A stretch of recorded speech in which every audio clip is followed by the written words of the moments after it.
یعنی بولو نا بہت مبارک مہینہ. کون سا مہینہ؟ شعبان. شعبان کا کیا ترجمہ؟ میں شعبان مہینہ آیا اس کا کوئی ترجمہ تو ہوگا.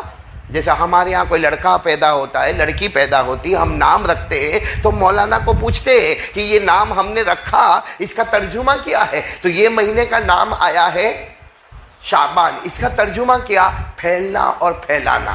بولو کسی چیز کو پھیلانا. اور شعبان کو شعبان اس لیے کہتے ہیں اس میں بندہ اپنے ہاتھ کو پھیلائے گا، اللہ اپنی رحمت کو پھیلائے گا. بندہ یہاں توبہ کرے گا، اللہ مغفرت کو پھیلائے گا. بندہ یہاں مانگے گا، اللہ اس کی بخشش کر دے گا. بندہ یہاں ضرورت رکھے گا، اللہ اس کی ضرورت کو پورا کرے گا. تو شعبان مہینہ کا ترجمہ بتاتا ہے کہ یہ اللہ کے رحمت کے پھیلانے کا مہینہ، اللہ کی مغفرت کے پھیلانے کا مہینہ، اللہ توبہ قبول کر کے بخشش کو پھیلانے والا.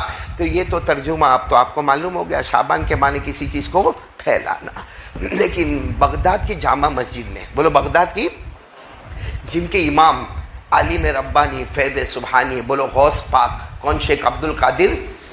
بغداد کی مسجد کے وہ جامع مسجد کے امام. اور شعبان کا چاند نظر آیا. کوئی شخص دوڑتا دوڑتا آیا اور آ کر کہنے لگا حضرت حضرت وہ شعبان کا چاند آ گیا، وہ شعبان مہینہ شروع ہو گیا، شعبان مہینہ شروع ہو گیا. حضرت نے کہا مجھے بھی پتہ چلا اور لوگوں سے بھی پتہ چلا کہ چاند نظر آ گیا اور الحمدللہ شعبان مہینہ شروع ہو گیا. نئے مہینے کی ہم کو دعا پڑھنا چاہیے. حضرت نے سب کو دعا پڑھا دی. تو وہ جو آنے والا شخص وہ کہنے لگا حضرت شعبان کا ترجمہ کیا. آپ کو میں نے ترجمہ بتا دیا، پھیلانا. شعبان کا ترجمہ کیا. اب شیخ عبد القادر جیلانی رحمۃ اللہ علیہ ماشاءاللہ حافظ بھی ہے، قاری بھی ہے، عالم بھی ہے، مفسر بھی ہے، محدث بھی ہے، مجدد بھی ہے. اللہ نے علم کا سمندر بنایا. لیکن کیا فرمایا؟ آج شعبان کا ترجمہ پوچھ رہے ہو، کل صبح آنا، کل صبح بتاؤں گا، کل فجر کی نماز میں آنا بتاؤں گا. وہ شخص چلے گئے، ٹھیک ہے کل فجر کی نماز میں آ کے جواب لے لوں گا. اب جتنے حضرت شیخ عبد القادر جیلانی کے اسٹوڈنٹس جو شاگرد تھے وہ کہنے لگے حضرت آپ نے بتایا نہیں، آپ نے ہم کو بتایا ہے کہ شعبان کے معنی کسی چیز کو پھیلانا. آپ نے اس شخص کو جواب کیوں نہیں دیا؟ فرمایا 6 مہینے ہو گئے اب کسی کو جواب نہیں دیتا جب تک خواب میں اپنے نبی سے مشورہ نہیں کر لیتا. بولو سبحان اللہ.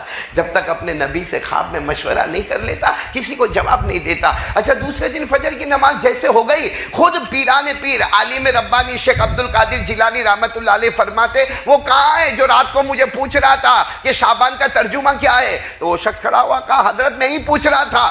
فرمایا سنو شعبان کے ترجمے ہوں گے پھیلنا، پھیلانا، رحمت کا پھیلانا. لیکن مجھے جو جواب ملا ہے وہ سنو. شیخ عبد القادر جیلانی نے اپنے ہاتھ مبارک کو ایسے آگے کیا، انگلی مبارک کو آگے کیا اور کہا سنو شعبان مہینہ آیا ہے اور شعبان میں 5 حروف ہے. بولو شعبان میں کتنے حروف ہے؟ 5. اگر آپ اردو عربی جانتے ہوں گے شعبان میں سب سے پہلے شین، پھر عین، پھر با، پھر الف اور پھر نون. شیخ عبد القادر جیلانی رحمۃ اللہ علیہ نے فرمایا سب سے پہلا حرف شین، جس کا مطلب ہے یہ مہینہ شرافت والا مہینہ ہے. بولو یہ مہینہ ھذا الشہر شہر شرافت، یہ مہینہ شرافت والا مہینہ ہے. اور اس کے بعد عین، عین کے معنی علا، علا کے معنی بلندی، یہ مہینہ بلندی والا ہے. اور پھر اتنے پیار سے فرمایا پیران پیر شیخ عبد القادر جیلانی رحمۃ اللہ علیہ نے کہ شین سے شرافت اور عین سے علا، علا کے معنی بلندی. اور یہ مہینہ شرافت والا بھی ہے، بلندی والا بھی ہے کیونکہ 12 مہینوں میں یہ ایک وہ مہینہ ہے جس کو ہمارے نبی نے فرمایا یہ میرا مہینہ ہے. ہمارے نبی نے کیا فرمایا؟ شعبان شہری و رمضان شہر اللہ. ہمارے آقا صلی اللہ علیہ وسلم نے فرمایا یہ شعبان مہینہ میرا مہینہ ہے، یعنی محمدی مہینہ ہے، اور آنے والا رمضان مہینہ اللہ کا مہینہ ہے. تو ہمارے نبی شرافت والے، ہمارے نبی بلندی والے. تو یہ مہینے میں بھی شین آ گئی شرافت والی، عین آ گئی بلندی. اس کے بعد کیا کون سا حرف ہے؟ با. سننا برابر. پیران پیر نے فرمایا با کے معنی بر، بر کے معنی نیکی. اور پھر روتے ہوئے فرمایا یہ مہینہ گناہ کرنے کا نہیں، نیکیوں کے کرنے کا مہینہ. جو مہینے کی نسبت محمد کی طرف ہو، بولو صلی اللہ علیہ وسلم، جو نسبت ہمارے آقا کی طرف ہو. یہ مہینہ گناہ کرنے کا اللہ کے واسطے. یہ مہینہ میں یہ PUBG بند کر دو، یہ مہینے میں سنیپ چیٹنگ بند کر دو، یہ مہینے میں موبائل پہ زنا کرنا بند کر دو، یہ مہینے میں سودی کاروبار بند کر دو. یہ مہینہ شعبان مہینہ، اس مہینے میں گناہ کو چھوڑ دو اور کیونکہ یہ مہینہ محمدی مہینہ ہے، محمدی مہینہ گناہوں کے واسطے نہیں ہوتا ہے، نیکیوں کے واسطے ہوتا ہے۔ تو شین سے شرافت، عین سے علا بلندی، با سے بر یعنی نیکی۔ اب کون سا حرف آ گیا؟ الف۔ الف کے معنی الفت، بولو الف کے معنی، ساتھ میں بولوں گا الفت۔ الفت کس کو کہتے ہیں؟ محبت۔ لیکن الفت اور محبت میں بہت بڑا فرق ہے۔ بھائی آپ سب جمع ہو گئے، آپ میں سے کتنے ہوں گے کہیں گے ہم قاری صاحب سے بہت محبت کرتے، یہ قاری صاحب کہیں گے میں یہ علاقے والے سے بہت محبت کرتا۔ اس کو کہتے ہیں محبت۔ الفت اس کو کہتے ہیں جو تم سے تعلق توڑے، معافی مانگ کے اس سے تعلق جوڑو، اس کا نام الفت ہے۔ کوئی چچا سے بات نہیں کرتا ہوگا، کوئی اپنے خالہ سے بات نہیں کرتا ہوگا، کوئی اپنے پھوپھا سے بات نہیں کرتا ہوگا، کوئی اپنے گھر والے سے بات نہیں کرتا ہوگا، کسی نے اپنی بیوی کو غصے میں گھر بھیج دیا ہوگا۔ یہ مہینہ آیا پیارے نبی کی محبت میں، الف سے الفت ہے۔ یہ مت دیکھو کہ سامنے والے کی غلطی میری غلطی، معافی مانگو اور اس سے تعلق جوڑ دو، اس کا نام الفت ہے۔ اور اسی پر اللہ کی معافی کا وعدہ ہے۔ کتنی چیزیں ہو گئی؟ 4۔ شین شرافت، عین بلندی، پھر اس کے بعد با بر نیکی، الف الفت۔ اب کیا رہ گیا؟ نون۔ اوہ، نون کا مطلب نور خداوندی، یعنی پیران پیر شیخ عبد القادر جیلانی رحمۃ اللہ علیہ فرماتے کہ میں نے سنا میرے نبی نے فرمایا رات کو خواب میں، کیا فرمایا کہ اگر شرافت سمجھ گیا، اگر تو نے عین سے بلندی کو سمجھ گیا، با سے نیکیوں کو سمجھ گیا، الف سے الفت کو قائم کر دیا، تو آخری حرف نون ہے۔ نون کے معنی نور خداوندی، یعنی اللہ تعالیٰ اس مہینے کی قدر کرنے والے کے دل کو اپنے خاص نور سے منور فرما دیں گے۔ تو میرے دوستو، اور دل منور ہو جائے گا، دل اللہ کے نور سے منور ہو جائے گا، تو اللہ کی قسم کھا کر کہتا ہوں نیند بعد میں آئے گی، نبی پاک خواب میں پہلے آ جائیں گے۔ لیکن یہ مہینہ بہت عظیم مہینہ ہے اور یہ فیصلے والا مہینہ ہے۔ بولو یہ کون سا مہینہ ہے؟ یہ جو بڑی رات آئے گی نا، اس میں سب اللہ سب فیصلے، پورے سال کے فیصلے، آنے والے سال کے فیصلے ہوں گے۔ اللہ نے قرآن پاک میں فرمایا فِيهَا يُفْرَقُ كُلُّ أَمْرٍ حَكِيمٍ أَمْرًا مِّنْ عِندِنَا إِنَّا كُنَّا مُرْسِلِينَ۔ اللہ تبارک و تعالیٰ فرماتے ایک روایت کے مطابق یہ رات جو ہے، کون سی رات؟ شب برات، یہ فیصلے والی رات ہے۔ اللہ تبارک و تعالیٰ اس میں فیصلہ کریں گے آنے والے سال میں کون امیر رہے گا، کون غریب رہے گا، آنے والے سال میں کون تندرست رہے گا، کون بیمار رہے گا، آنے والے سال میں کون جیے گا، کون مرے گا، آنے والے سال میں کس کے یہاں عزت کا معاملہ ہوگا، کس کے یہاں ذلت کا معاملہ ہوگا۔ ہمارے نبی کی بیوی ہماری ماں حضرت عائشہ فرماتی ہے آنے والی رات میں یہ بھی فیصلہ ہوگا کون ایمان کے ساتھ جائے گا اور کس کے کلمے کو چھین لیا جائے گا۔ تو اس لیے بہت ڈرنے کا سینسیٹیو مہینہ ہے۔ اللہ یہ مہینے کی قدر کرنے کی توفیق عطا فرمائے۔ میں آج سوچ رہا ہوں کہ صرف ایک بات کروں، اسی میں وقت ختم ہو جائے گا، لیکن آپ ذرا بات کو سمجھو گے تو بہت اچھا لگے گا۔ سب سنیں گے انشاءاللہ؟ میں نے بولو نا، سب سنیں گے انشاءاللہ؟ یعنی کیا کرنا ہے ہم کو، بھائی سب سنیں گے انشاءاللہ؟ آپ کو معلوم ہوگا، بے شک آپ کو معلوم ہوگا کہ ہمارے نبی ہجرت کر کے مدینہ آئے۔ ساتھ میں بولو نا، ہمارے نبی ہجرت کر کے مدینہ، اور ہجرت کرنے والوں کی تعریف اللہ نے کی، بولو کی نا اللہ نے؟ اللہ نے فرمایا یہ ہجرت کرنے والے، بہت اونچا درجہ رکھنے والے، یہ سب کامیاب ہونے والے۔ اللہ نے فرمایا الذین آمنوا وہاجروا وجاہدوا فی سبیل اللہ اعظم درجۃ عند اللہ واولئک هم الفائزون۔ اللہ فرماتے میرے بندے اور میری بندیاں جنہوں نے ہجرت کی، مکے سے مدینہ آ گئے، بولو مکے سے مدینہ آ گئے، اللہ کے راستے میں تکلیفیں اٹھائی، اللہ تبارک و تعالیٰ فرماتے ان کا درجہ بہت اونچا ہو گیا اور یہ سب کامیاب ہونے والے۔ چلو میں جلدی سے واقعے پر آ جاؤں، وقت بہت کم ہے۔ ہمارے نبی ہجرت کر کے مدینہ آئے، بولو ہمارے نبی ہجرت کر کے مکہ سے کہاں پر آ گئے؟ مدینہ منورہ آ گیا۔ اچھا ہمارے نبی تشریف فرمائے، بس ابھی آئے ہیں، ابھی انٹری ہوئی ہے، ہمارے نبی بیٹھے ہیں، بازو میں حضرت ابو بکر صدیق رضی اللہ تعالیٰ عنہ بیٹھے ہیں، سامنے بڑا مجمع بیٹھا ہے، بڑا مجمع بیٹھا ہے، کیونکہ سب لوگ استقبال کے لیے آئے کہ ہمارے نبی مدینہ میں آئے، پہلی مرتبہ آئے، نبی مدینہ میں آئے، پہلی مرتبہ آئے، اور سامنے بڑا استقبال ایسا ہو رہا تھا کہ سامنے چھوٹی پہاڑی تھی، بولو سامنے چھوٹی پہاڑی تھی، اس پر پیاری پیاری معصوم بچیاں نعت پاک پڑھ رہی تھی، بولو سبحان اللہ. معصوم بچیاں نعت، اور نعت پاک بھی کیسی پیاری پڑھ رہی تھی. کیا پڑھ رہی تھی؟ طلع البدر علینا من ثنیات الوداع وجب الشکر علینا ما دعا للہ داعی. جس کا ترجمہ یہ کہ وہ چھوٹی چھوٹی بچیاں کہتی تھی، اے مدینہ والو، اے علاقے والو، ہمارے نبی آئے ہیں، آپ ان کو محمد نہ کہنا، یہ کہو کہ اندھیری رات میں 14ویں رات کے چاند نکل کر سامنے آ گئے ہیں. یہ بچیوں کا نعت پڑھنا، پورا مجمع بیٹھا ہے، اللہ کے رسول بیٹھے. اب میں واقعے پر آ رہا ہوں. ایک شخص دوڑتے آئے، جوان، ہٹے کٹے، تندرست، ہاتھ میں تلوار، دوڑتے دوڑتے ہیں، جن کا نام ہے طلحہ. بولو کیا نام ہے؟ طلحہ. بولو کیا نام ہے؟ ادھر ادھر دیکھو، کیا نام ہے؟ دوڑتے دوڑتے ہٹے کٹے لمبے چوڑے وہ شخص آئے دوڑتے دوڑتے، اور آ کر کیا کہا معلوم؟ آ کر پہلی بات کہ آپ نبی ہیں؟ ارے بھائی ہمارے نبی تو تشریف فرما تھے. وہ آ کر کہہ رہے، وہ طلحہ، آپ نبی ہیں، آپ رسول ہیں، آپ پیغمبر ہیں، اور ہاتھ میں تلوار. ہمارے آقا صلی اللہ علیہ وسلم نے فرمایا، ہاں میں مدینہ بھی آیا ہوں، بس تھوڑی دیر ہوئی، میں اللہ کا نبی ہوں، میں اللہ کا رسول ہوں، میں اللہ کا پیغمبر ہوں، قرآن پاک مجھ پر اترا ہے. تو وہ کیا کہتے ہیں معلوم؟ تلوار کو کنارے پر رکھا، کہا ایمان قبول کرنا ہے. بولو سبحان اللہ. بس یہ پوچھنا تھا، میں نے پوچھ لیا، ایمان قبول کرنا ہے. ہمارے نبی نے ہاتھ آگے بڑھائے، ساتھ میں بولو پورے مجمع نے پڑھا، اشہد ان لا الہ الا اللہ واشہد ان محمد رسول اللہ.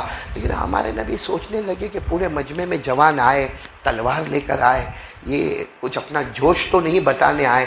تو ہمارے نبی نے فرمایا کہ تم ایمان لے آئے ہو؟ ہاں ایمان تو میرے ہاتھ پر لائے ہو، آپ کو منظور ہے؟ تو وہ انہوں نے کہا آپ حکم کیجئے. اور طلحہ، بولو کیا نام؟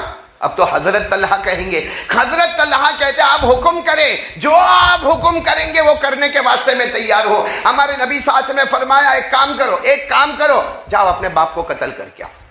باپ کا نام برہ، بولو باپ کا نام برہ، جاؤ باپ کو قتل کر کے آؤ. انہوں نے وہ تلوار اٹھائی اور کہا ابھی گیا اور ابھی آیا، اور باپ کا سر آپ کے پاؤں میں لا کر رکھا. وہ جانے لگے تو ہمارے نبی نے چادر مبارک کو پکڑ لیا اور کہا نہیں، امتحان لے رہا تھا. محمد مدینے میں جوڑ کے واسطے آئے ہیں، توڑ کے واسطے نہیں آئے ہیں. میں تو امتحان لے رہا تھا. تو وہ رونے لگے، وہ جوان، کیا نام؟ حضرت طلحہ رونے لگے، اللہ کے رسول آپ میرا امتحان لیتے، میں دل و جان سے آپ پر قربان ہو گیا. اور پھر کہا اللہ کی قسم جو کہیں گے میں کر کے بتاؤں گا، جس سے آپ روکو گے اس سے میں رک کے بتاؤں گا. کتنا پیارا جملہ. پھر بولو، حضرت طلحہ نے فرمایا میرے نبی جو کہیں گے سب ساتھ میں بولو، کر کے بتاؤں گا، اور جس سے روکو گے. اور اسی کا نام قرآن، اسی کا نام حدیث ہے، اسی کا نام شریعت ہے. قرآن میں اللہ نے فرمایا یہی کر لو، وَمَا آتَاكُمُ الرَّسُولُ فَخُذُوهُ وَمَا نَهَاكُمْ عَنْهُ فَانْتَهُوا. اللہ تبارک و تعالیٰ فرماتے میرے نبی جو کرنے کے لیے کہے، پورا مجمع بولے کرنا ضروری ہو جائے گا. میرے نبی جس سے رکنے کہے رکنا. وہ صحابی نے یہی کہا میرے نبی، حضرت طلحہ نے فرمایا آپ جو کہو کروں گا، آپ جس سے روکو گے رکوں گا. بس بات ختم ہو گئی. بولو بات ختم ہو گئی. اس کے بعد حضرت طلحہ کی جو محبت، بولو سبحان اللہ، جناب نبی کریم صلی اللہ علیہ وسلم کے ساتھ محبت، کھانے میں، پینے میں، سفر میں، حضر میں، اٹھنے میں، بیٹھنے میں. ہمارے نبی کی زبان مبارک پر طلحہ طلحہ طلحہ. اور طلحہ وہ ہے جو مدینے میں سب سے پہلے ایمان قبول کرنے والے. بولو سبحان اللہ. لیکن ایک عجب واقعہ ہوا. واقعہ یہ ہوا کہ ایک فجر کی نماز میں طلحہ نہیں آئے. بولو طلحہ نہیں آئے. ظہر میں بولو نہیں، عصر میں نہیں، مغرب میں، عشاء میں، 5 نمازوں میں طلحہ نہیں. ہمارے نبی صلی اللہ علیہ وسلم سوچے شاید کچھ کام ہوا ہوگا، کیونکہ یہ جہاں مسجد نبوی تھی نا وہاں سے تقریباً 3-3.5 کلومیٹر دور رہتے تھے، تو کچھ کام ہوا ہوگا تو نہیں آئے. دوسرے دن پھر بولو فجر، ظہر، عصر، مغرب، عشاء، بولو طلحہ. پورا مجمع بولے طلحہ نہیں آئے. تیسرے دن پھر فجر، ظہر اور عصر، بولو طلحہ. اب تیسرے دن کی عصر کی نماز میں ہمارے نبی نے سلام پھر، آنکھوں میں آنسو تھے. فرمایا آئینہ طلحہ، طلحہ نظر نہیں آ رہے. ایک پورا دن ہو گیا، دوسرا دن گزر گیا، آج تیسرا دن ہے، عصر کی نماز ہے اور طلحہ نظر نہیں آتے. تو ایک شخص کھڑے ہوئے اور کہنے لگے تو بہت بیمار ہے، آخری سانس لے رہے ہیں، تو بہت بیمار ہے، گھر پر ہے، اور کیا ہے آخری سانس. ہمارے نبی صلی اللہ علیہ وسلم نے فرمایا میرا طلحہ بیمار ہے، آخری سانس لے رہے. سارے صحابہ کو کہا اٹھو اٹھو اٹھو ہم کو جانا ہے. اس وقت ہمارے پاس نبی کے پاس سواری کا انتظام نہیں تھا. آپ چلتے چلتے بولو عصر کی نماز کے بعد چلتے چلتے 3 کلومیٹر 3.5 کلومیٹر. آج جب طلحہ کے گھر پر گئے سارے طلحہ کے محلے والے جمع ہو گئے. محمد آ گئے, نبی آ گئے, رسول آ گئے, پیغمبر. ہمارے نبی نے سب کو کہا مجھے طلحہ کے پاس لے چلو. جیسے گئے طلحہ کے پاس, حضرت طلحہ بے ہوش, جس کو آج کے زمانے میں کہتے قومے میں چلے جاتا آدمی. حضرت طلحہ بولو کیا ہے؟ بے ہوش ہے. ہمارے نبی صلی اللہ علیہ وسلم نے طلحہ کو دیکھا بے ہوش ہے. ہمارے نبی کی آنکھوں میں آنسو آئے, کتنے پیار سے پیشانی پہ ہاتھ رکھا اور گھر والوں کو کہا سنو رات کو انتقال ہو جائے گا. ہمارے نبی نے فرمایا رات کو انتقال ہو جائے گا, آپ لوگ فکر مت کرنا, جب انتقال ہو جائے مجھے بلانا, میں آؤں گا, میں اپنے کپڑے میں ان کو کفن دوں گا, بولو سبحان اللہ, میں اپنے ہاتھوں سے نہلاؤں گا, بولو سبحان اللہ, اور میں ان کے جنازے کی نماز پڑھاؤں گا, بولو سبحان اللہ, اور میں ان کو خود دفن کروں گا, بولو سبحان اللہ. یہ کہہ کر ہمارے نبی روتے روتے آنسو بہاتے چلے گئے, کیونکہ ہمارے نبی کو وہاں جا کے مغرب کی نماز پڑھانا ہے, وہاں جا کے عشاء کی نماز پڑھانا ہے. میرے پیارو, یہاں ہمارے نبی کا جانا, یہاں طلحہ کی آنکھ کا کھلنا, بولو سبحان اللہ. اور طلحہ کی جب آنکھ کھلی نا, بھائی جو آدمی بے ہوش ہو کتنے زمانے سے, آنکھ کھلی نا, پہلا زبان لڑکھڑاتی تھی لیکن طلحہ نے پہلا سوال پوچھا, این رسول اللہ, میرے نبی کہاں پر ہے, بولو سبحان اللہ, صلی اللہ علیہ وسلم, میرے نبی کہاں ہے. تو سب گھر والے جمع ہو گئے. گھر والوں نے کہا آپ فکر نہ کریں, فکر آئے تھے, ابھی آئے تھے. حضرت طلحہ میں ہوش جیسے نہیں تھا, پھر بھی جیسے کھڑے ہونے کی کوشش کرتے, میرے نبی یہاں آئے تھے, یعنی 3.5 کلومیٹر کا سفر کر کے پیدل میرے نبی یہاں آئے تھے. سب نے کہا آپ آرام کریں, آئے تھے تو کہا آئے تو کیا کہا یہ کہا کہ رات کو تمہارا انتقال ہو جائے گا. اور انہوں نے یہ بھی کہا کہ غسل وہی دینے والے, بولو سبحان اللہ, جنازے کی نماز وہی پڑھانے والے, کفن کا کپڑا وہی دینے والے, اور تمہیں دفن بھی وہی کرے. تو حضرت طلحہ نے اشارہ کیا, نہیں نہیں نہیں نہیں نہیں, رات کو انتقال ہوگا, بے شک میرا انتقال ہوگا, لیکن نہ آپ کوئی بھی نبی کو نہیں بلائیں گے, وہ یہاں آئیں گے نہیں, رات کو وہ یہاں نہیں آئیں گے, اور رات کو وہ آ کر کفن کا کپڑا بھی نہ دیں گے, وہ جنازے کی نماز بھی نہیں پڑھائیں گے, وہ غسل بھی نہیں کریں گے, وہ مجھے دفن بھی نہیں کریں گے. تم میں سے کوئی آدمی یہ کام کر لینا, ان کو نہیں بلانا, کیونکہ رات کا وقت ہوگا, اندھیرا ہوگا, سناٹا ہوگا, 3.5 کلومیٹر کا سفر ہوگا. ارے اگر آتے آتے میرے نبی کو کہیں پاؤں میں کانٹا چبھ گیا, ارے میرے نبی کے پاؤں میں کہیں پتھر لگ گیا, ارے میرے نبی کسی سے ٹکرا گئے, یہ طلحہ بغیر سب کے جا سکتا, لیکن نبی کو آنچ لگے اس کو برداشت ہوا. معاملہ ایسا ہی, رات کو انتقال ہو گیا. اور بولو انا للہ, حضرت طلحہ اللہ کو پیارے ہو گئے, بولو انا للہ وَإِنَّا إِلَيْهِ, اللہ کو پیارے ہو گئے. اب گھر والوں کی جیسے انہوں نے وصیت کی تھی, کسی نے آ کے غسل دے دیا, کسی نے کفن دے دیا, کسی نے جنازے کی نماز پڑھا دی, اور سارے محلے والے مل کے دفن کیے. میرے پیاروں, یہاں تو یہ ہو گیا, وہاں ہمارے نبی پوری رات سوئے نہیں, پوری رات سوئے نہیں کہ میرے طلحہ کی کوئی خبر نہیں آ رہی, طلحہ کی کوئی خبر نہیں آ رہی. طلحہ, ہمارے نبی اسی حال میں فجر کی نماز پڑھانے آئے. فجر کی نماز پڑھانے کے بعد ہمارے نبی نے پہلا سوال پوچھا, بھائی طلحہ کے بارے میں کوئی خبر آئی؟ تو وہ جو رشتہ دار تھے نا وہ سب کھڑے ہو گئے, کہا اور رات کو انتقال ہو گیا. تو ہمارے نبی نے فرمایا افلا آذنتمونی, ارے تم نے مجھے خبر نہیں تھی, ارے غسل تو مجھے دینا تھا, کفن کا کپڑا مجھے دینا تھا, ارے مجھے نماز پڑھانی تھی, مجھے دفن کرنا, آپ نے مجھے خبر نہیں دی. سارے گھر والے رو کر کہنے لگے آپ کو بلانے والے تھے, مگر طلحہ نے وصیت کی تھی کہ میرے نبی کو کانٹا لگے مجھے گوارا نہیں, کوئی اور جنازے کی نماز پڑھائے مجھے گوارا ہے, کوئی اور دفن کرے مجھے گوارا ہے, لیکن میرے نبی کو راستے میں کانٹا لگ جائے, میرے نبی کو راستے میں کوئی پتھر لگ جائے, میرے نبی کسی چیز کے ساتھ ٹکرا جائے, اندھیرا ہے. اس لیے انہوں نے وصیت کی تھی. میرے پیارو, سچ بتاؤ ہمارے نبی کتنا روئے ہوں گے. روتے روتے سارے صحابہ کو کہا چلو مجھے قبر پر لے چلو. کن کی قبر پر؟ وہ پھر ہمارے نبی چلتے چلتے 3.5 کلومیٹر طلحہ کی قبر پر جب سارے صحابہ جمع ہو گئے, ہمارے نبی بھی وہاں تھے. اے میرے پیارو, کاش ہم کو سمجھ میں آوے. ہمارے نبی بہت دیر تک, بولو ہمارے نبی بہت دیر تک روتے رہے, پڑھتے رہے, روتے رہے, پڑھتے رہے. اچانک ہمارے نبی نے ایک دعا مانگ لی. ایک دعا ہمارے نبی نے مانگ لی جس پر سارے صحابہ دھاڑے مار کر روئے ہیں. کیا دعا مانگ لی؟ اللہم القی طلحہ وہو یضحک الیک وانت تضحک الیہ. ہمارے آقا صلی اللہ علیہ وسلم نے دعا مانگی, اللہ میرا طلحہ قبر میں، اللہ میرا طلحہ قبر میں، لیکن ایک دن قبر کھلے گی، ساتھ میں بولو ہوگا، ایک دن قبر کھلے گی، میرے طلحہ اٹھیں گے۔ ہمارے نبی دعا مانگتے اللہ جس قیامت کے دن یہ قبر کھلے اور طلحہ اٹھے، اللہ ایسے اٹھے کہ وہ تیری طرف دیکھ کر مسکراتے ہو، تو طلحہ کی طرف دیکھ کر مسکراتا ہو۔ یعنی اللہ طلحہ کی قبر کھلے، ایسے کھلے کہ وہ اللہ کو دیکھ کر مسکرائے اور اللہ طلحہ کو دیکھ کر مسکرائے۔ اور ظاہری بات ہے جس کو اللہ دیکھ کر مسکرائے، جو اللہ کو دیکھ کر مسکرائے، وہ تو جنتی ہو ہی گیا۔ سارے صحابہ سنیں یہ دعا، حضرت عمر قریب میں تھے، کون حضرت روتے روتے آئے، کہا اللہ کے رسول کاش طلحہ کی جگہ میں ہوتا، طلحہ کی جگہ، یہ دعا طلحہ کو نہیں کس کو ملی ہوتی؟ عمر کو ملی ہوتی۔ ہمارے نبی نے یوں چہرہ اٹھایا، ہمارے نبی کی داڑھی مبارک آنکھوں سے بھری تھی، ہمارے نبی نے فرمایا یہ دعا عمر تم کو بھی مل سکتی، بلکہ فرمایا یہ دعا تو قیامت تک آنے والے ہر مرد کو ملے، قیامت تک آنے والے ہر مومن بندے کو ملے، ہر مومنہ بندی کو ملے، لیکن شرط یہ ہے کہ جو طلحہ نے مجھ سے شرط کی تھی وہ شرط سب لوگ مجھ سے کر لیں۔ تو طلحہ نے کیا شرط کی تھی؟ طلحہ نے شروع میں یہ شرط کی تھی جو آپ کہو گے، جس سے روکو گے، ہاں بس یہ شرط کر لے۔ ہر کلمہ پڑھنے والا بندہ، ہر کلمہ پڑھنے والی بندی اگر یہ شرط کر لے کہ میرے نبی نے جو کہا ہے وہ مجھے کرنا ہے، اور میرے نبی نے جس سے روکا ہے رکنا ہے۔ ہمارے نبی فرماتے قیامت کے دن کہیں بھی مرا ہوگا، جب اس کی قبر کھلے گی وہ اللہ کو دیکھ کر مسکرائے گا، اللہ اس کو دیکھ کر مسکرائے گا۔ میرے پیارو،